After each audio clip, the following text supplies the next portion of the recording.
Washington also comes as Congress weighs another $45 billion in funding for Ukraine.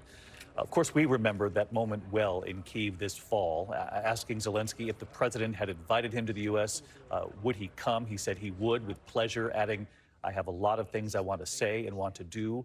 We have to discuss very important things for our country's security." He indicated to me at the time that if he came, the timing would have to be critical. And a source close to Zelenskyy just a short time ago telling me that the decision to send Patriot missile batteries to help Ukraine defend itself has been critical here, a crucial part of this visit. Also, they say symbolic, this source says, sending a message that this U.S.-Ukraine relationship, the bond that they have, is greater than ever, a source said to me. I want to bring in our senior national correspondent, Terry Moran, live on the south lawn of the White House, awaiting the arrival. There we see the SUV carrying President Zelenskyy. And Terry, I was told that Zelenskyy wants not only to thank the president today, but the American people. That's right, David. What a moment here at the White House. President Zelenskyy, a global figure now, inspiring people around the world with his defiance of Russia's brutal invasion, leaving the battlefields of Ukraine, arriving here at the White House to thank President Biden and the American people and strengthen the critical alliance with the United States. The White House hasn't seen anything like this really since December 1941, when Winston Churchill sailed across submarine-infested seas in the Atlantic and arrived to spend weeks with Franklin Roosevelt planning strategy in World War II. This day has that atmosphere.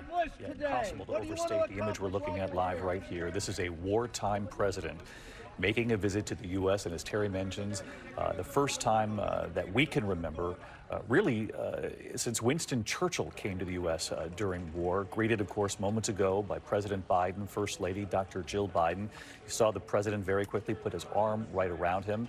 The two leaders have talked often about strategy, about the U.S. support for the Ukrainian people.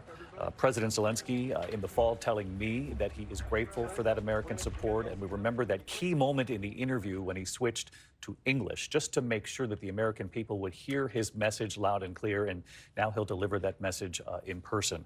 I do quickly want to get over to Rachel Scott. She's live on the Hill. And Rachel, this source also telling me that President Zelenskyy believes that not only the American people support him and Ukraine, that there is strong bipartisan support as well, but that he's also aware of some Republicans who have questioned some of this continued financial support for Ukraine. Yes, David, even as Congress is considering an additional $45 billion in aid to Ukraine, some Republicans, including Republican leader Kevin McCarthy, have insisted that the United States should not write a blank check to Ukraine. Just moments ago, we learned that Leader McCarthy will come face-to-face with Zelenskyy for a private meeting. But tonight, Zelenskyy has a rare opportunity to address what will shortly become a divided government when Republicans take control of the House in January, David. No question, though, on Capitol Hill tonight, for that address that we will carry live here on ABC, there will be very strong support in that room from Democrats, Republicans, House Speaker Nancy Pelosi sending out a message to members of Congress last night saying that this will be an evening to mark, to celebrate democracy. And our coverage will continue on ABC News Live, abcnews.com. I'll be back with the entire team for World News Tonight, and we'll be back a little later this afternoon for that joint press conference when both leaders take questions in front of the American people and, quite frankly, in front of the world, given the global headlines being made today with this visit from President Zelenskyy to the U.S. I'm David Muir in New York. I'll see you a short time from now. Until then, good day. This has been a special report from ABC News.